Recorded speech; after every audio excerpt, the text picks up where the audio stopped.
தமிழக சட்டப்பேரவை கூட்டத்தில் தமிழ்தாய் வாழ்த்தை அவமதித்ததாக கூறி தமிழக ஆளுநரை கண்டித்து இன்று தமிழ்நாடு முழுவதும் திமுகவினர் ஆர்ப்பாட்டத்தில் ஈடுபட்டனர்.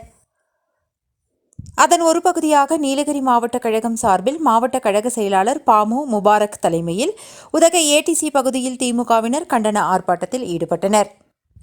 இந்த கண்டன ஆர்ப்பாட்டத்தில் நீலகிரி மாவட்ட அவைத்தலைவர் போஜன், திமுக கழக துணை செயலாளர் ரவிக்குமார், மாநில பொறியாளர் அணி துணை அமைப்பாளர் பரமோஷ்குமார், தலைமை செயற்குழு உறுப்பினர் இளங்கோ, மாவட்ட பொருளாளர் நாசர், உதகை நகர கழக செயலாளர் ஜார்ஜ், மாநில விளையாட்டு அணி துணை அமைப்பாளர் வாசிம் ராஜா உள்ளிட்ட 500க்கும் மேற்பட்ட திமுகவினர் கலந்து கொண்டனர்.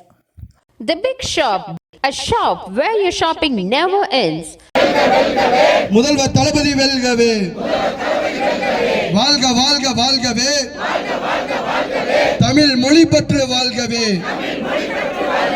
தமிழ் தாய் வாழ்த்துதுமே,